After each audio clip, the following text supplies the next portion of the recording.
Assalamualaikum warahmatullahi wabarakatuh.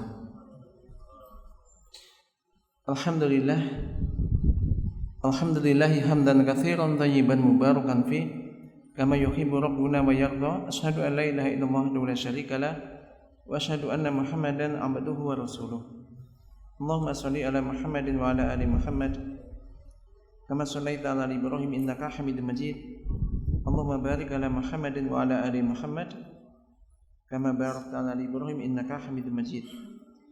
Ya ayyuhalladzina amanu taqullaha haqqa tuqatih wa la tamutunna illa wa antum muslimun. Amma ba'd. Alhamdulillah, jemaah sekalian yang dirahmati Allah Subhanahu wa taala, kita senantiasa memanjatkan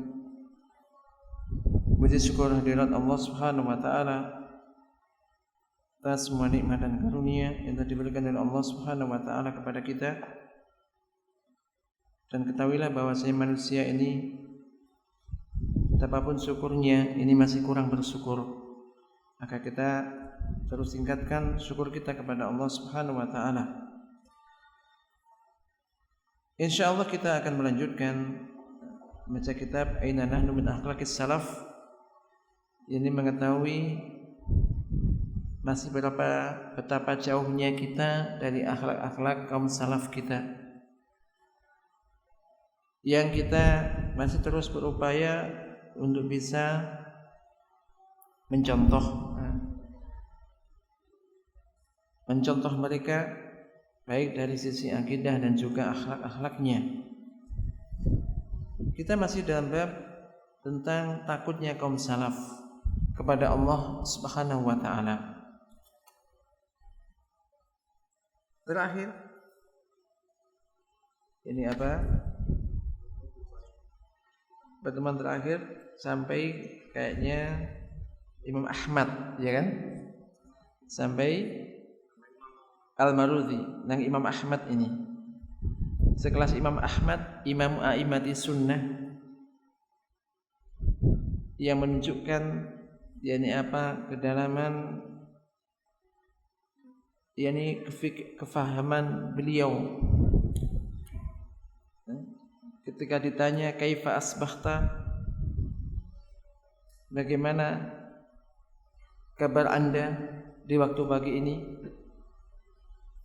jawabannya menjadi pelajaran bagi kita, mengingatkan kita seyogyanya setiap hamba demikian ini ketika pagi. Jadi qala kaifa, kita ulang sedikit sini karena ini ada penting sekali di sini. Ketika seorang hamba memahami ini kemudian melakukan, berarti konsekuensinya apa atau apa yang harus dikerjakan, insyaallah seorang hamba ini akan baik amalnya sepanjang hari. Dan kalau setiap hari demikian, maka itu yang diinginkan. Kaifa asbaha man rabbuhu yutalibu bi adai faraid, kemarin kita sebutkan bagaimana kiranya keadaan seorang hamba yang Tuhannya yaitu Rabbnya terus-menerus menuntut dia untuk menunaikan yang difardukan kepadanya. Terkadang orang juga setiap hari itu tidak tahu apa sih yang diwajibkan oleh Allah kepadanya, itu nggak ngerti. Kadang-kadang ada manusia yang dibayangkan setiap pagi itu yang mikirnya habis ini kerja apa, habis saya udah kerja, masuk kantor, sebelum kantor nyantai dulu lah. Masuk kantor sampai sore di kantor misalkan. Habis dari kantor istirahat sebentar. Dengan apa istirahat? Dengan yang bisa menurut dia menjadikan nyantai, entah nonton apalah atau makan apa. Jadi seakan-akan hidup hanya itu aja.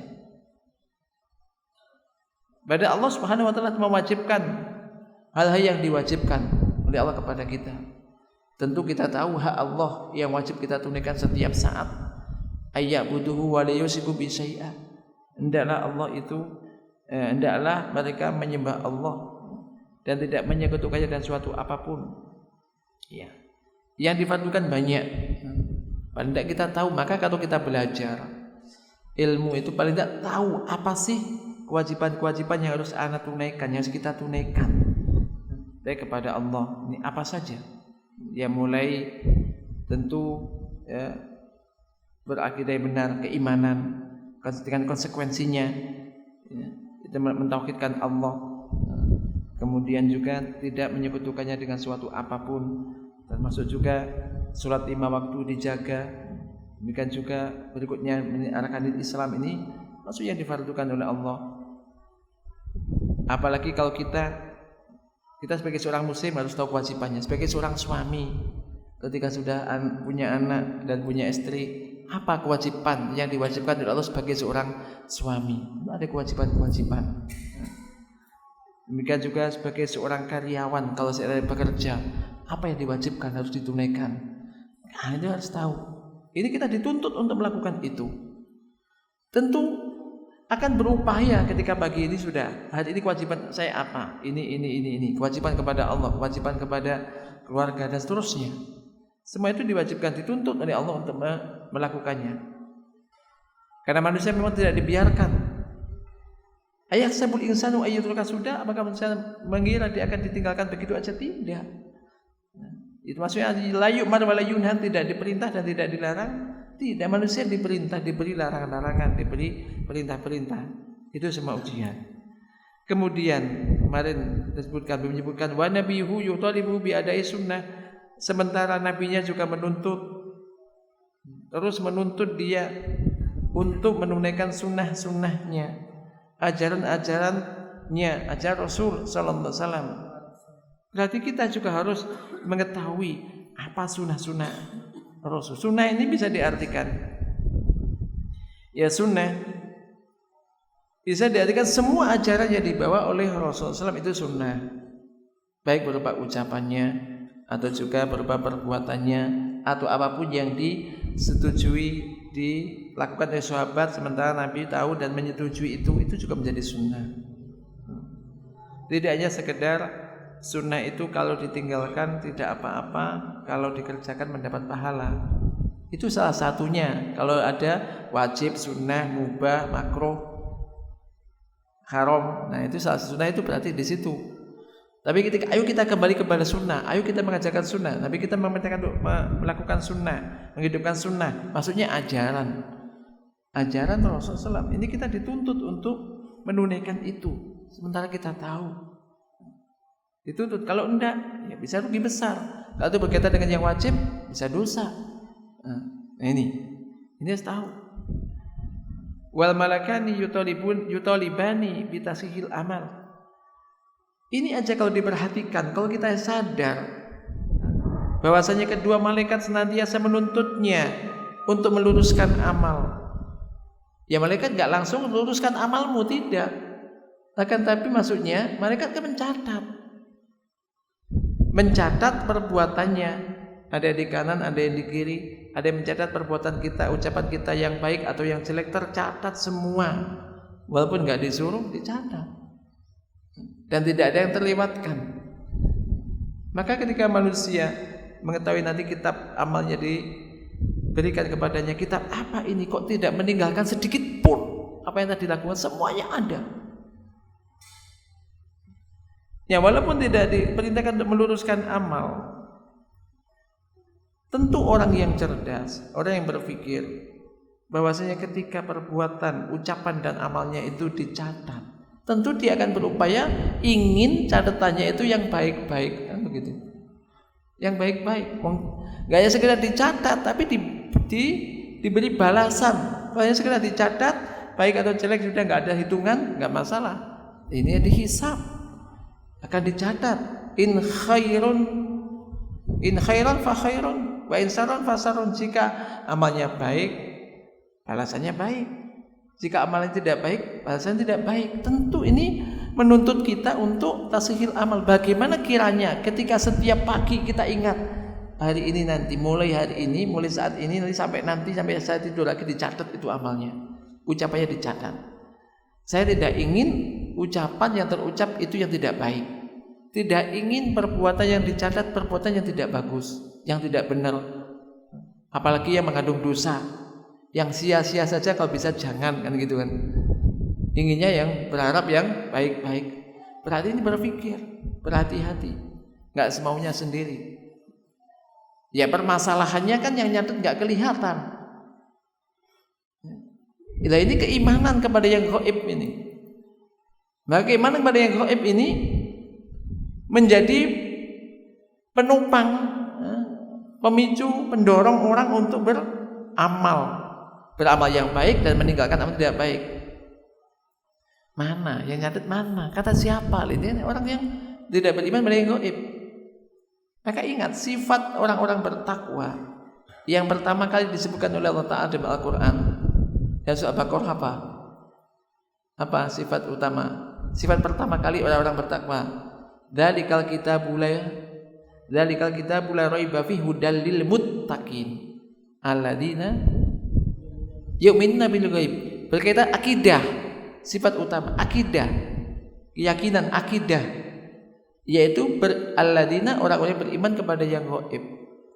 Beriman kepada yang gaib maksudnya beriman kepada apa saja yang diberitakan oleh Allah dalam Al-Quran dan apa saja yang diberitakan oleh Rasul SAW dan sunnah-sunnahnya. Walaupun dia tidak melihat, walaupun dia tidak mendengar langsung, tapi ketika qala Allah qala Rasul dia iman. Dan keimanan yang benar, keimanan ini mendorong dia untuk berbuat. Ketika itu perintah maka dia akan jalankan, ketika larangan dia jauhi. Malaikat mencatat. Ingat ini. Nah terus gimana udah terlanjur ya? Ternyata dalam sehari tadi kayaknya banyak dikalkulasi gitu ya, sudah banyak yang ngeblank ya, banyak yang kurang. Misalkan, ya setelah itu ya tambahi dengan al-hasanat kalau sudah sadar. Ini masih untung ya, maka muhasabah itu penting. Kalau bisa sebelum tidur, aku tadi bangun tidur ngapain aja ya, gini ngapain aja sampai sekarang ini. Wah ini tadi maksiat, tadi ngomong yang nggak benar, tadi pernah begini, sudah segera istighfar, tobat, sudah ditutup. Innal hasanat yudhibna sayyi'at, sesungguhnya amal-amal kebaikan ini akan bisa menghapuskan amal-amal kejelekan. Jadi kalau ketika pagi orang sadar, insya Allah akan berhati-hati. Apanya? Yang akan dilakukan atau diucapkan akan tertata. Permasalahannya ada nggak sadar, lupa. Pas ngaji gini ingat, besok bagi bangun tidur lupa lagi. Main ini tak, main itulah, pokoknya apa. Nah, yang diingat pokoknya yang bekerja pokoknya bisa bekerja, masa di kantor banyak, gini. Itu salah satunya, tapi ini dicatat yang jelas. Maka ini menuntut untuk bitashihil amal, untuk meluruskan amal. Ketika ada yang tertidur segera diluruskan. Ya tentu maksudnya meluruskan amal, berupaya untuk menunaikan aktivitasnya ini ya, sesuai dengan sunnah, sesuai dengan apa yang digariskan dan diajarkan oleh Rasulullah SAW setiap pagi. Baik seorang istri, seorang ibu, seorang anak, seorang suami, seorang ayah, semuanya bagaimana beramal yang benar supaya baik, tidak salah bagaimana. Ya semuanya butuh ilmu juga. Ketika Anda sudah tahu ilmunya, ya kerjakan, maka meluruskan amal ini. Ya, dilakukan dengan ikhlas ya, karena Allah Ta'ala. Ini yang baik-baik nih. Allah, Rasul, malaikat menuntut semua itu. Nah kalau dituntut itu, dan kita kadang-kadang kalau dituntut gurunya nuntut ini, itu bingung ya. Gurunya pada ada PR belum kerjakan, nanti harus di store misalkan. Terus kadang-kadang bisa nangis anak. Ini bukan manusia yang nuntut nih, Allah, bukan bos kita. Kita tuntut bos kita, besok kamu harus kerjakan itu, laporan selesai. Ngelembur kadang-kadangnya. Ini Allah Ta'ala yang menuntut, yang menciptakan kita. Ini hanya karena belas kasih sayangnya Allah saja. Ketika kita belum bisa menunaikan sesuai dengan apa yang dituntutkan kepada kita, masih diberi kesempatan, nggak langsung nggak langsung diambil, masih diberi kesempatan untuk bisa memperbaiki dan membenahi itu. Itu tertuntut makanya. Tolak itu terus-menerus menuntut, itu maksudnya dalam bahasa Arab. Kemudian ini yang baik-baik. Kemudian ini halangan-halangannya nih. Halangan-halangannya. Itu kan kewajiban yang harus ditunaikan nih. Ternyata enggak mulus. Ada juga penghalangnya. Wa nafsuhu tutalibuhu bihawaha. Hawa nafsunya menuntut dia untuk mengajak kebalikannya. Gak usah sholat, gak usah korupsi sedikit-sedikit, gak apa-apa. Nafsunya, enggak. Allah menuntut harus jujur, tunaikan yang kewajibannya. Nafsunya, telat-telat sedikit gak apa-apa lah nanti ya. Gak masalah, setengah jam aja, misalkan. Nanti sudah teledor di sini. Nah, ini hawa nafsunya, kalahkan hawa nafsunya. Inna nafsa la'amaratun bisu. Sesungguhnya nafsu itu la'amaratun bisu, ini mengajak yang tidak baik kebanyakan nafsu itu. Maka kalau bisa mengalahkan itu, maka beruntung. Tundukkan. Masing-masing kan punya hawa nafsu. Ini hawa nafsu, bukan dihancurkan, ditundukkan. Enggak, ini enggak benar, enggak boleh. Ini menang ini. Setiap saat. Mulai pagi kan ada hawa nafsu. Nanti muncul itu.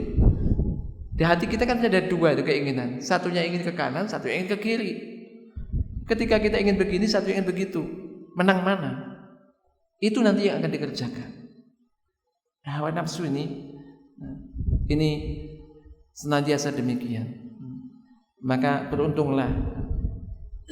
Wa amman khafa maqama rabbi wa nahan nafsa 'anil hawa fa innal jannata hiyal ma'wa. Orang yang takut, adapun orang yang takut berdiri di hadapan Tuhannya dan di hadapan Allah Ta'ala, lalu dia bisa menundukkan hawa nafsunya, fa innal jannata hiyal ma'wa. Ini kapan? Setiap hari di waktu pagi, mulai pagi sampai terus begitu nafsunya. Wa iblis yutalibuhu bil fakhsha. Iblis ini yang nafsu dari dalam dirinya. Iblis juga menuntut dia terus membisikkan, mengajak untuk perbuatan yang keji. Melakukan perbuatan yang keji, baik kaulan au fi'lan au amalan, ucapan yang keji, perbuatan yang keji, yang mungkar. Terus dari depan, belakang, kanan, samping kiri, terus iblis membisikkan itu. Bagaimana kalau keadaan orang semacam ini? Bisa nyantai-nyantai. Berarti dia harus melawan kan gitu. Kita tahu iblis itu musuh. Maka jadikanlah musuh. Jangan diikuti bisikannya. Wa malakul mauti yuraqibu qabda ruhihi. Sementara malaikat keadaan orang, bagaimana keadaan di waktu pagi di mana malaikat maut senantiasa mengawasi, siap untuk mengambil ruhnya. Kapan saja diperintahkan oleh Allah, siap dengan mendengar perintah. Artinya tidak ada yang menghalanginya. Kapan saja. Nah, kalau orang sudah diawasi, malaikat siap untuk mengambil ruhnya, tentu kan manusia kepingin juga pas mati husnul khotimah, ya kan? Sementara kita tidak diberitahu kapan kamu akan dicabut nyawamu. 10 menit kamu akan mati, enak. Wudu'e sholat, ndonga, sujud pas mati. Artinya apa? Ketika memang demikian keadaan manusia, malaikat mau setiap mencabut nyawanya. Berarti sementara dia kepingin mesti husnul khotimah, ya lakukan yang baik-baik amalnya. Jadi orang ketika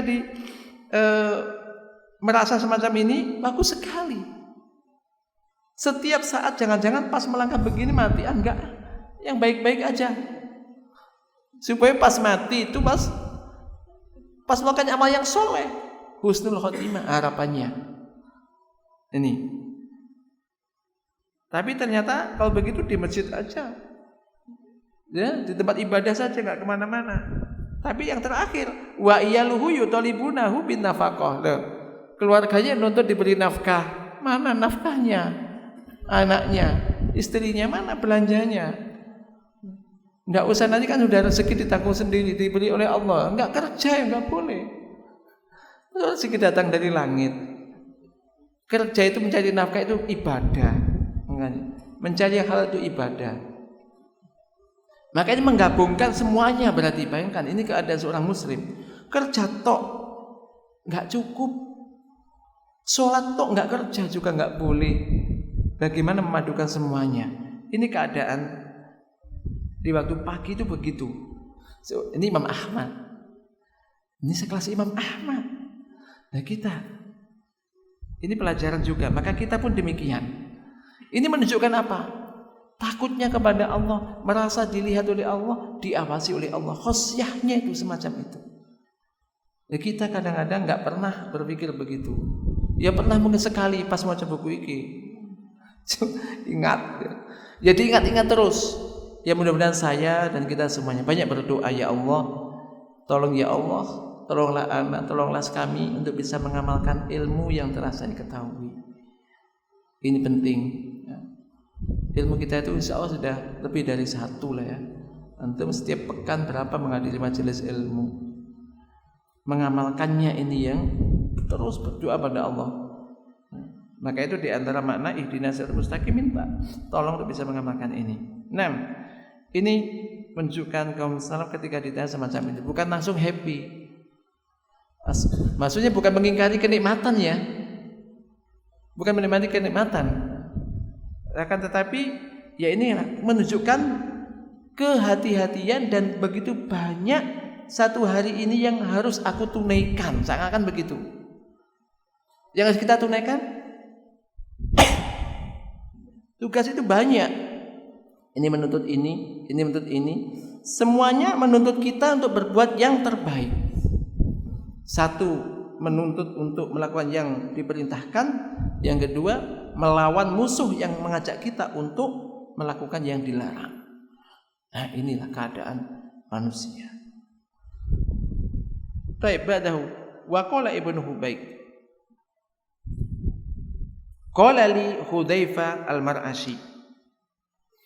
Yani Hudzaifah al-Mar'ashi mengatakan kepadaku, kata Ibnu Hubayb, innama hiya arba'atun. Sesungguhnya, innama itu hasr, seakan-akan sesungguhnya hanya ada 4 hal yang penting, yang menentukan, yang harus kamu perhatikan gitu. Yang pertama, ainaka, kedua matamu, 2 mata. Wa lisanuka, lisanmu, perhatikan itu.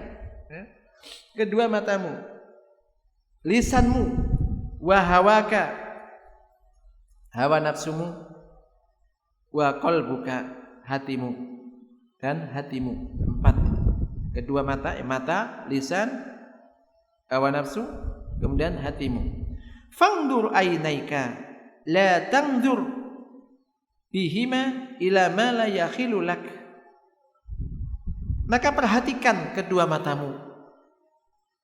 Janganlah kamu gunakan untuk melihat hal-hal yang tidak halal bagimu untuk dilihat. Berarti maksudnya, gunakan kedua matamu untuk melihat yang dihalalkan. Jangan kamu gunakan jangan kamu umbar penglihatanmu untuk melihat hal-hal yang tidak dihalalkan untuk dilihat. Yang gak dihalalkan itu apa? Harus tahu juga makanya. Oh ini yang boleh, oh ini yang tidak boleh. Ya minimal tahu lah ya kan. Gak boleh untuk melihat yang tidak halal untuk dilihat. Menjaga mata, menjaga pandangan berarti. Nih. Yang kedua, wangdur lisanaka, perhatikan lisanmu. La taqul bihi syai'an ya'lamullahu khilafahu min qalbika. Janganlah kamu gunakan untuk mengucapkan sesuatu yang Allah mengetahui berbeda dengan hatimu. Maksudnya apa? Jangan munafik. Ngomong begini hatinya tidak. Jangan kamu gunakan sesuatu yang Allah mengetahui, yaitu apa? Berbeda itu dari hatimu. Contohnya berarti bohong. Bohong itu kan nggak sesuai itu. Ngomong begini hatinya pada enggak. Dusta, munafik ya. Jadi kalau ngomong dusta, janji pada niatnya itu sebetulnya hanya di pemalis mulut aja, lisan aja. Ini. Jadi menyuruh apa itu jujur.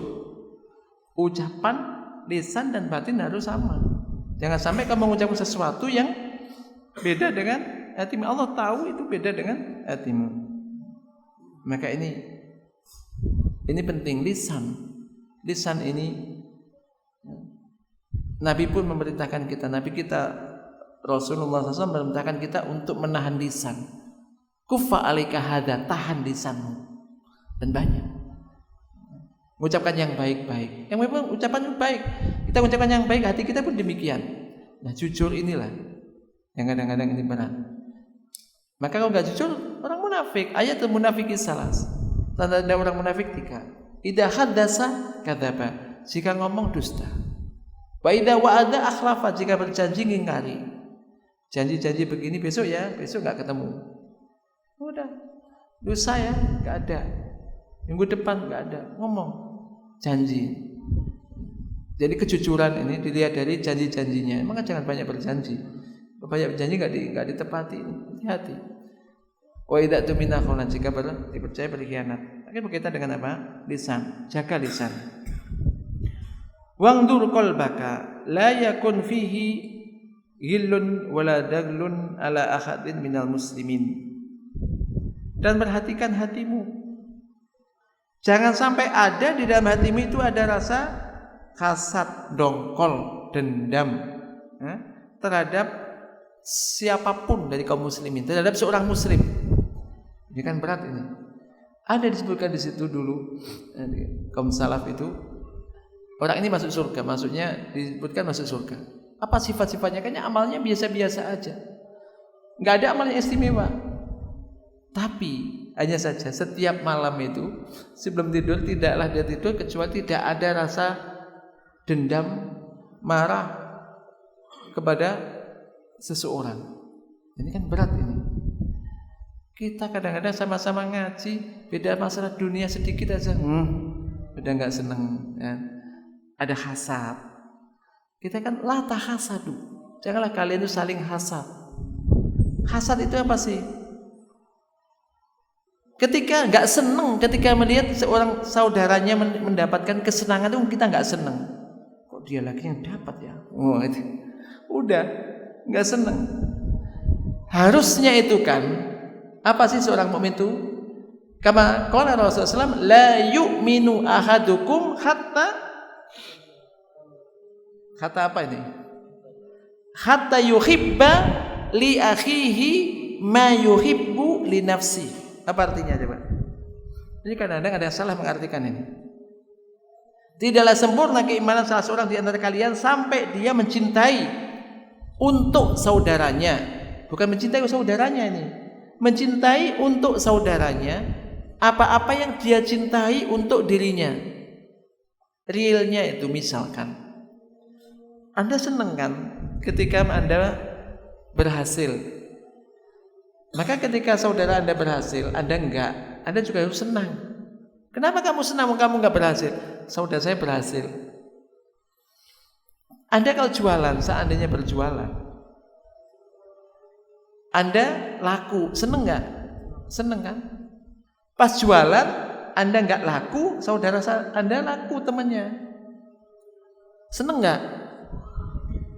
Loh kok guyu? Senang enggak? Ya itu tuntutannya maksudnya. Alhamdulillah sampai senang. Harus gitu. No, gara-gara dia nggak laku orang biasa saya mendapat dongkol lagi, hasad, berat. Kelihatan sepele ini. Tidak sempurna keimanan salah seorang dari kalian sampai dia mencintai untuk saudara apa yang dia cintai untuk dirinya. Termasuk ketika kita ada sesuatu, termasuk berarti sampai dia tidak suka sesuatu terjadi pada saudaranya apa yang tidak dia sukai terjadi pada dirinya. Sama. Kalau seandainya itu terjadi, senang, insya Allah enak memang. Muslim itu enak, ajaran itu enak.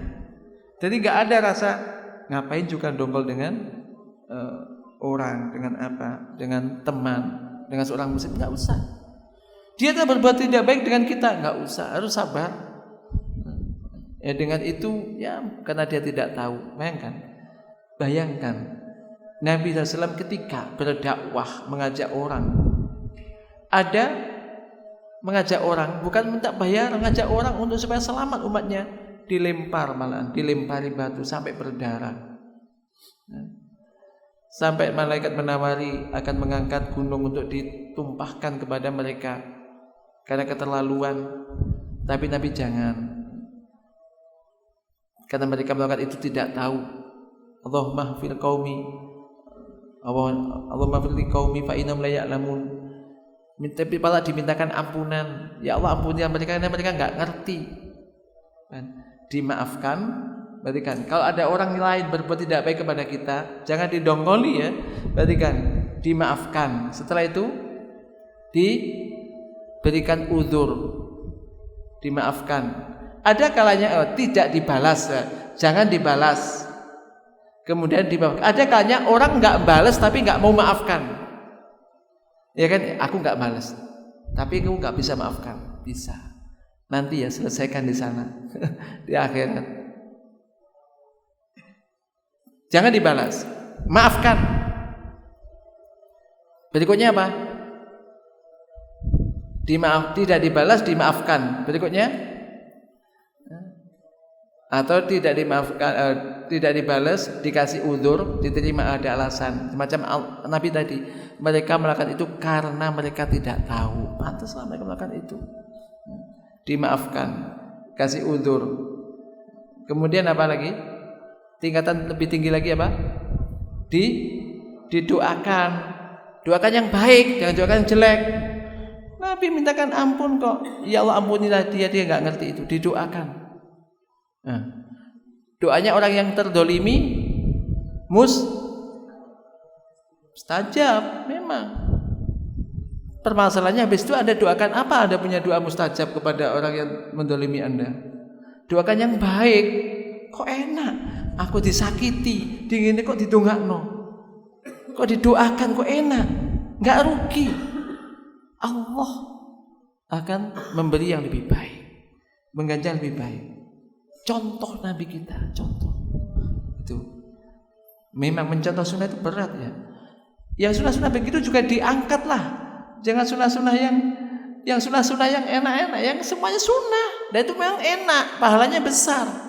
Tapi yang begitu-begitu dilatih. Maka ini, jangan sampai ada di hatimu ada rasa gil. Ada doanya di ayat apa? Rabbana fil lana bayat. Teruskan ya. Rabbana fil lana wa li ikhwanina alladziina sabaquna bil iman wa la taj'al fi qulubina ghillan lil ladziina aman. Jangan sampai orang beriman tambah ada gil. Doa. Ini ayat ini mengajarkan ya, memintakan ampunan kepada orang-orang yang lebih dulu beriman. Rabbana fil lana wa li ikhwanina alladziina sabaquna bil iman. Ya Allah, ampunilah kami dan juga saudara-saudara kami yang lebih dulu beriman lebih dulu. Wala taj'al fi qulubina ghillan, dan janganlah engkau jadikan di hati kami itu ada rasa gil, dendam, enggak senang, dongkol. Ini pada orang-orang yang beriman. Berdoa. Nah, yang terakhir, wangdur hawaka, dan perhatikan hawa nafsumu. La tahwi syai'an, janganlah kamu sampai terbawa sedikit pun oleh hawa nafsumu itu. Sekali lagi, hawa nafsu. Kalau enggak salah Ali bin Abi Thalib sudah menyebutkan dua hal yang ditakuti apa? Di dalam kitab Dakwah Dawa dulu pernah kita sebutkan, yaitu apa? Ada dua perkara yang beliau takuti, yaitu apa? Tulul amal wa tibaul hawa. Tulul amal wa tibaul hawa. Apa tulul amal? Panjang angan-angan. Paling ditakuti. Kenapa? Orang yang panjang angan-angan kiranya apa? Tulul amal itu akan melalaikan dengan akhirat. Enggak ingat akhirat orang. Aku habis ini mau bangun ini, habis bangun ini kepingin punya ruko, habis ruko jadi nanti angan ini terus begini. Belum sampai selesai, pek besok mati. Jadi dipikir dunia tok ini amal-amal, tulul amal. Ya berencana boleh tapi panjang angan-angan yang melalaikan akhirat. Ya sudah, enggak usah terlalu panjang angan. Sekarang kerjakan. Besok boleh rencana boleh, tapi enggak usah ngelamun tulul amal. Bisa melalaikan yunsi akhirat, melalaikan akhirat. Adapun ittibaul hawa, mengikuti hawa nafsu, yasuddu anil haq. Mengikuti hawa nafsu menjadikan orang berpaling dari kebenaran, menghalangi orang untuk menerima kebenaran. Itu hawa nafsu. Tahu itu benar, hanya yang menyampaikan dia enggak mau aku. Hanya menyampaikan bukan ustadz idolanya, enggak diterima karena hawa nafsunya enggak cocok. Pada ini al-haq, hanya enggak sesuai dengan hawa nafsunya, enggak diterima. Hadisnya sahih, ayatnya jelas. Ittibaul hawa yasuddu an. Maka ini, lihat hawa nafsumu, perhatikan, jangan sampai terbawa oleh hawa nafsu. Fama lam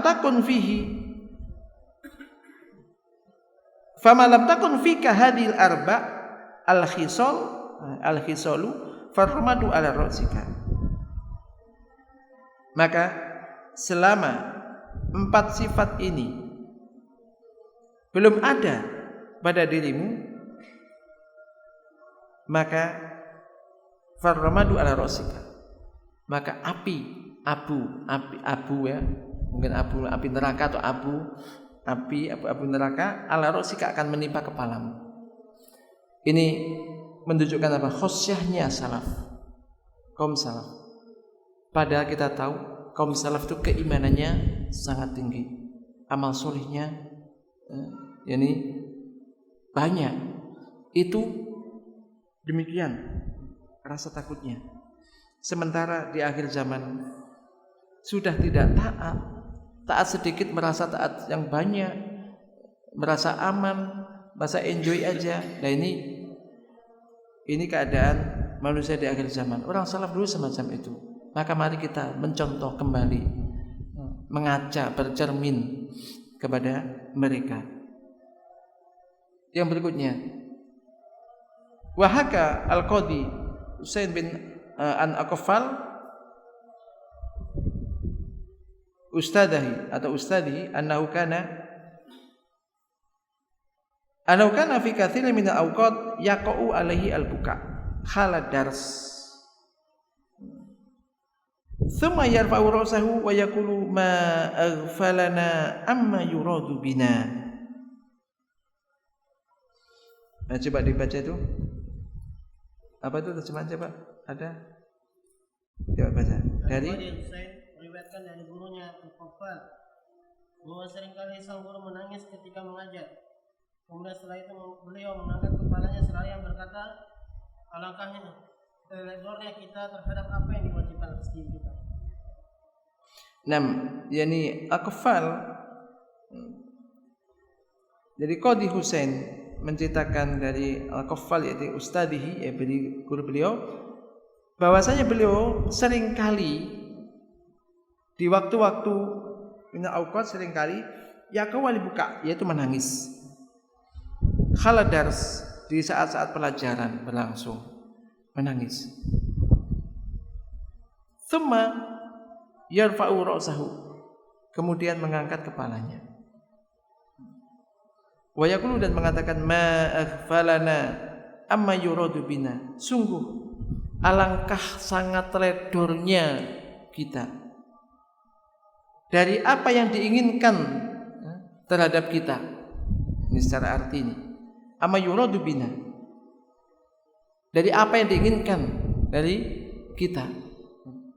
Kita diciptakan untuk beribadah kepada Allah, dituntut semacam tadi, tuntutan banyak sekali untuk beribadah kepada Allah. Amma yuradu bina ini banyak, terjemahnya berarti apa yang diinginkan adalah banyak. Kita teledor, nggak ngerti itu.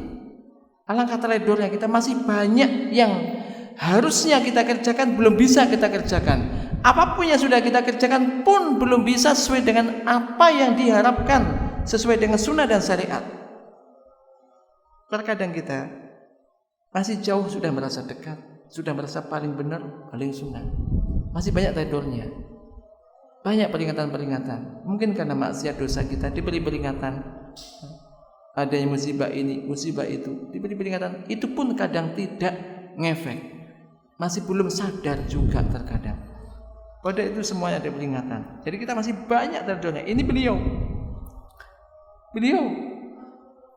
apalagi kita Masih banyak sekali sangat trader kita ini dengan terhadap apa sih yang diinginkan dari kita ini, dari kewajiban-kewajiban kita, dari sunnah-sunnah Nabi yang masih banyak yang belum kita lakukan, kewajiban-kewajiban yang masih banyak kita lalaikan. Seandainya kita kerjakan masih belum sesuai dengan yang diinginkan oleh Allah dan Rasulnya, masih jauh. Maka terus kita ingin meningkatkan dan berdoa supaya lebih baik. Maka setiap habis sholat kita berdoa, Allahumma a'inni ala dzikrika wa syukrika wa husni ibadatika. Terus, ya Allah, tolonglah aku ya Allah untuk bisa mengingat Engkau, untuk bisa bersyukur kepadamu, untuk bisa beribadah kepadamu dengan sebaik-baiknya. Minta tolong terus karena kita ini lemah. Jangan merasa sudah hebat sementara ternyata masih jauh. Ini akofal, ini salafun salih ini mengatakan demikian. Ma'aghfalana, masih betapa teledornya kita, alangkah teledornya kita dari apa-apa yang harusnya yang diinginkan dari kita, yang harusnya kita tunaikan, dari kewajiban-kewajiban yang harus kita tunaikan. Nah, tapi fi hadza, mudah-mudahan ini bisa menjadi cermin bagi kita. Memang cocok kitab ini, aina nahnu min akhlaqis salaf, masih betapa jauhnya kita dari akhlak salaf, yang butuh terus untuk berupaya mencontoh dan mengamalkan dan memperbaiki apa yang telah kita lakukan. Semoga Allah Subhanahu wa taala senantiasa memberikan pertolongannya kepada kita semuanya. Allahumma anfa'na bima 'allamtana wa 'allimna ma yanfa'una wa rzuqna ilman tanfa'una bih. Wa sallallahu ala nabiyyina Muhammad. Subhanakallahumma wa bihamdika asyhadu an la ilaha illa anta astaghfiruka wa atubu ilaik. Assalamualaikum warahmatullahi wabarakatuh.